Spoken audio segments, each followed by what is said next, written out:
First thing ನನಗೇನ್ ಅನ್ಸುತ್ತೆ ಈ ಟೈಮ್ ಒಳಗೆ ನಿಮ್ ತಲೆಗೆ ಬರ್ತಿರ್ಬಹುದು ಮಾತಾಡೋಣ ನಿಮ್ ತಲೆಗೆ ಏನ್ ಬರ್ತಿರ್ಬಹುದು ಈ ಮೂಮೆಂಟ್ ನೊಳಗಂದ್ರೆ ಫಸ್ಟ್ ಥಿಂಗ್ ನಾನು ಎಷ್ಟು ಓದ್ಬೇಕು ಅನ್ಕೊಂಡಿದ್ದೆ ಇಷ್ಟರೊಳಗ ಅಷ್ಟಾಗಿಲ್ಲ. ನಾವು ಪ್ಲಾನ್ ಚಲೋ ಮಾಡಿದ್ದೆ ಮಸ್ತ್, ಇಷ್ಟು ಸರ್ತಿ ರಿವಿಷನ್ ಮಾಡ್ಬೇಕು, ಇಷ್ಟು ಓದ್ಬೇಕು, ಇದು ಮಾಡ್ಬೇಕು ಅಂತ ಮಾಡಿದ್ದೆ. ಅಷ್ಟು ಪ್ರಿಪ್ರೇಷನ್ ಒಂದಾಗಿಲ್ಲ. ಅಥವಾ ನಮ್ಮ ಫ್ರೆಂಡ್ ಕಂಪ್ಯಾರಿಸನ್ ಮಾಡಿದ್ರ ಅವರು 3-4 ಸರ್ತಿ ರಿವಿಷನ್ ಮಾಡ್ಬಿಟ್ಟಾರಂತ. ನಂದು ಈ ಮನುಷ್ಯ ಅಂದ್ರೆ ಹೆಂಗ್ ಗೊತ್ತನ್ರಿ, ಎಕ್ಸ್ಪೆಕ್ಟೇಷನ್ ಬರೀ ಯಾವಾಗಲೂ ಭಾರಿ ಹೈ ಎಕ್ಸ್ಪೆಕ್ಟೇಷನ್ ಇರ್ತಾವ. ಬೇರೆಯವ್ರ ಕಡೆಯಿಂದನೂ ಆತು ನಮ್ಮ ಕಡೆಯಿಂದನೂ ಆತು. ಈ ಇಮ್ಯಾಜಿನೇಷನ್ ಅಂತ ಏನು ನಮ್ಗೆ ಒಂದು ಕೆಪಾಸಿಟಿ ಸಿಕ್ಬಿಟ್ಟದಲ್ಲ, ಅದ್ರೊಳಗೆ ಹೊಂಟಿದ್ವಿ ನೋಡಿ, ಹಂಗ್ ಮಾಡ್ತೀನಿ ಹಿಂಗ್ ಮಾಡ್ತೀನಿ ಅಂತೇಳಿ. ಅದ್ರ ರಿಯಾಲಿಟಿ ಒಳಗೆ ಬಂದಾಗ ಹಂಗಿರಂಗಿಲ್ಲ. ನೀವು ಕಂಪ್ಯಾರಿಸನ್ ಮಾಡ್ಕೊಂಡಾಗ ಅದಕ್ಕೆ ಬದಲಾಗ್ತೈತೆ. ಏನಂದ್ರೆ ನಾನು ಹಿಂಗೆ ಅನ್ಕೊಂಡಿದ್ದೆ ಅಷ್ಟಾಗಿಲ್ಲ, ನಮ್ಮ ಫ್ರೆಂಡ್ ಇಷ್ಟು ಮಾಡ್ಯಾರ ಅಷ್ಟಾಗಿಲ್ಲ. ಇವೆಲ್ಲ ಕಂಪ್ಯಾರಿಸನ್ಸ್ ನಾವು ತೆಗೆದ್ಬಿಟ್ರೆ ಚಲೋ ಪರ್ಫಾರ್ಮೆನ್ಸ್ ಮಾಡಕ್ಕೆ ಎಷ್ಟು ಓದ್ಬೇಕು ಅಷ್ಟು ಓದಿರ್ತೀರಿ. ಸೊ ಈ 2 ವಿಷಯಗಳನ್ನ ಫಸ್ಟ್ ತಲೆಗಿಂದ ತೆಗೀರಿ. ಏನಂದ್ರೆ ನಾ ಇಷ್ಟು ಅನ್ಕೊಂಡಿದ್ದೆ ಅಥವಾ ನಮ್ಮ ಫ್ರೆಂಡ್ಸ್ ಅಷ್ಟು ಮಾಡ್ಯಾರ, ಹಿಂಗ್ ಮಾಡ್ಬೇಕಾಗಿತ್ತು, ಹಿಂಗ್ ಮಾಡ್ಬೇಕಾಗಿತ್ತು. ಮತ್ ಇಂಥವು ಸುಳ್ಳುಗಳ ಜಗ್ಗಷ್ಟು ವಿಚಾರ ಬರ್ತಿರ್ತಾವ ಈ ಟೈಮ್ ನೋಡ. ಅಂದ್ರೆ ಹೆಂಗ ಅಭ್ಯಾಸ ಮಾಡೋದು ಬಿಟ್ಟು ಅನ್ನೆಸೆಸರಿ ವಿಚಾರ ಬರ್ತಿರ್ತಾವ ನೋಡ್ರಿ, ಖಾಲಿ ಫಾಲ್ತು ಬರ್ತಿರ್ತಾವ. ಸುಮ್ಮ ಅದರಿಂದ ಏನ್ ಯೂಸ್ ನಿಮ್ಗೆ ಇಲ್ಲ. ಒಂದು ಸೆಕೆಂಡ್ ಯೂಸ್ ಎಕ್ಸಾಮ್ ಹತ್ರ ಬಂದ ಏನಾಕೈತೆ, ಇಂಥವು ಫಾಲ್ತು ವಿಚಾರ ಬರ್ತಿರ್ತಾವ. ಅಂದ್ರೆ ನಾನು ನಿಮ್ಗೆ ಏನ್ ಹೇಳಕ್ ಟ್ರೈ ಮಾಡಕತ್ತೀನಿ, ಈ ಲಾಸ್ಟ್ ಫ್ಯೂ ಡೇಸ್ ನೊಳಗ ಏನ್ ಕೆಲಸ ಮಾಡೋದೈತೆ ನೋಡ್ರಿ, ಅದಷ್ಟ ಮಾಡ್ರಿ. ಎಕ್ಸ್ಟ್ರಾ ಒಂದು ಥಾಟಿಗೂ ಟೈಮ್ ಕೊಡೋಕೆ ಹೋಗ್ಬಿಡ್ರಿ. ಇವು ಮನಿ ಕಟ್ಟೋಬೇಕಾರೆ ಉಸುಗಿನ ಗುಂಪಿ ಹಾಕಿರ್ತಾರೆ ನೋಡ್ರಿ, ಸ್ಯಾಂಡ್ ಹೀಪ್ ಆಫ್ ಸ್ಯಾಂಡ್ ಹಾಕಿರ್ತಾರೆ ನೋಡ್ರಿ, ಅದನ್ನ ಒಂದ್ ಸೈಡ್ ಇಟ್ಬಿಡು. ನಾವೇನ್ ಮನಿ ಕಟ್ಟಕತ್ತಿಲ್ಲ ಅಂದ್ರೂ ಒಂದ್ ಕಡೆ ಹಂಗೆ ಇರ್ಲಿ ಇಮ್ಯಾಜಿನೇಷನ್ ನೋಡಿ.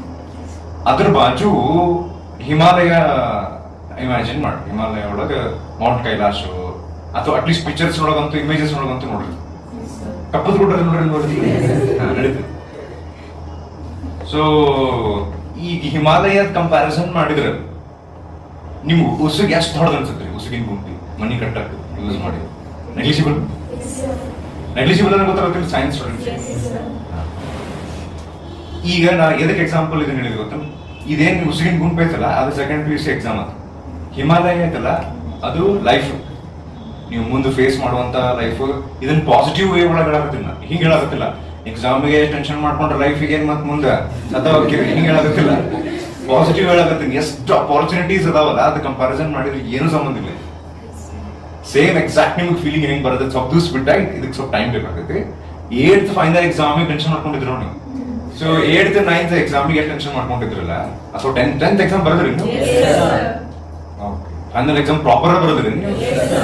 ಓಕೆ, ಸೊ 10th ಎಕ್ಸಾಮ್ ನೀವು ಬರ್ದಿರಿ ಅಂದ್ರೆ ಅವಾಗ ಟೆನ್ಷನ್ ಆಗಿತ್ತಿಲ್ರಿ. ಇದು ಹುಟ್ಟದು ಬೋರ್ಡ್ ಎಕ್ಸಾಮ್ 10th ಇವು ಇಂತ ನೆನ್ಪು ಮಾಡ್ಕೊಂಡ್ಬಿಟ್ರಿ, ಏನು ಸಂಬಂಧ ಇಲ್ಲ. ಎಕ್ಸಾಕ್ಟ್ ಇದ ಫೀಲಿಂಗ್ ಸೆಕೆಂಡ್ PUC ಎಕ್ಸಾಮ್ ಬಗ್ಗೆ, CET ರ್ಯಾಂಕ್ ಬಗ್ಗೆ, ಹಂಗ್ ಮುಂದೆ ಹೋದ್ರೆ ಡಿಗ್ರಿ ಬಗ್ಗೆ. ಆ ಡಿಗ್ರಿ ಬರಕ್ ಸ್ವಲ್ಪ ಟೈಮ್ ಬೇಕು. Second PUC result plus CET NEET result ಇವೆಲ್ಲ ಸೇರಿ ನಿಮ್ಗೆ ಈ ಫೀಲಿಂಗ್ ಬರ್ತದೆ ಸೇಮ್.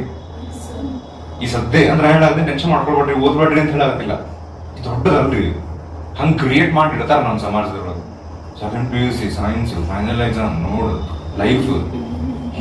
ಈಗ ಆ ಟೈಮ್ ಹೋಗ್ಬಿಟ್ಟಿದೆ. ನಮ್ದಿದ್ದಾಗ ಹೇಗಿತ್ತು ಗೊತ್ತ, ನಮ್ ಫಾದರ್ ಟೈಮ್ನಾಗಿಂತ ಹಿಡಿದು ನಮ್ ಜನರೇಷನ್ ತನಕ ಹೇಳ್ಬೋದು ನಾವು.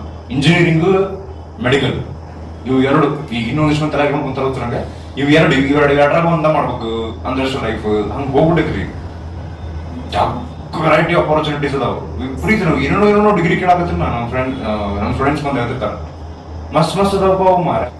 ಹಿಂಗ್ ಕಲ್ಯಾಕ್ ಬರ್ಬೋದಲ್ರಿ, ಏನಂತ ಆಪ್ಷನ್ಸ್ ಅದಾವ ಅಂತ ಹೇಳಿ ಭಯಂಕರ ಡಿಫಿಕಲ್ಟ್ ಕ್ವಶನ್ ಪೇಪರ್ ತಗದ್ ಬಿಟ್ರೆ ಹೆಂಗ್ರಿ?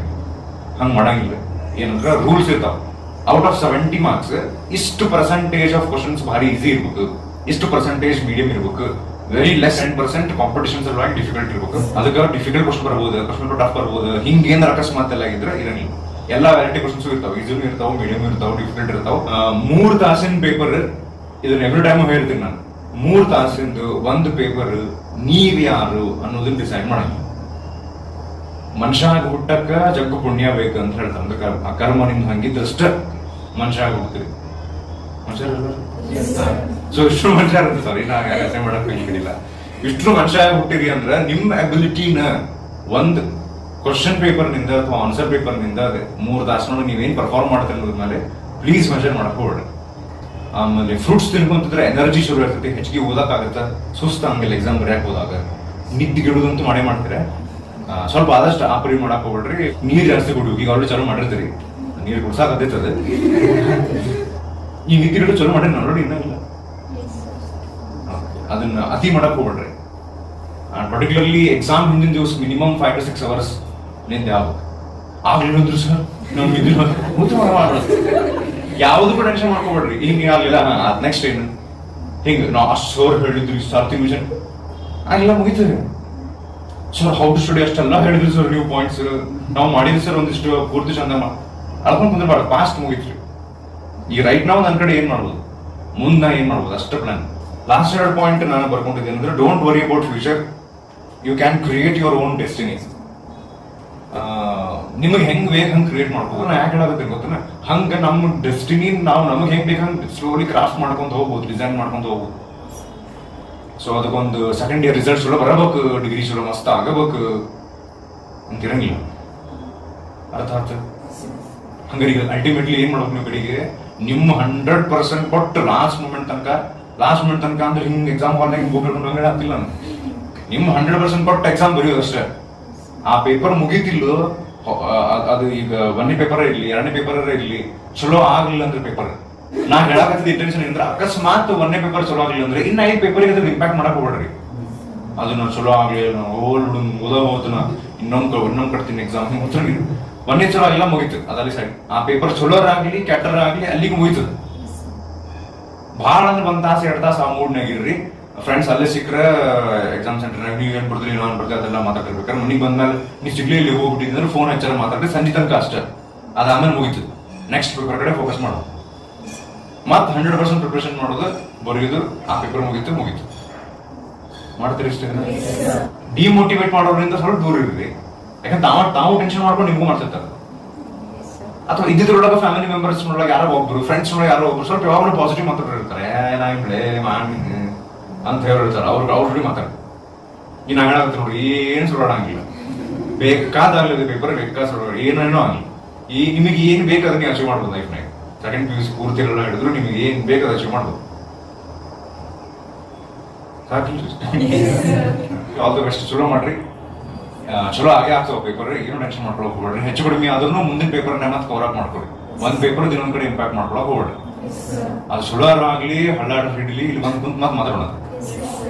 ಓಕೆ, ಥ್ಯಾಂಕ್ ಯು, ನಮಸ್ಕಾರ.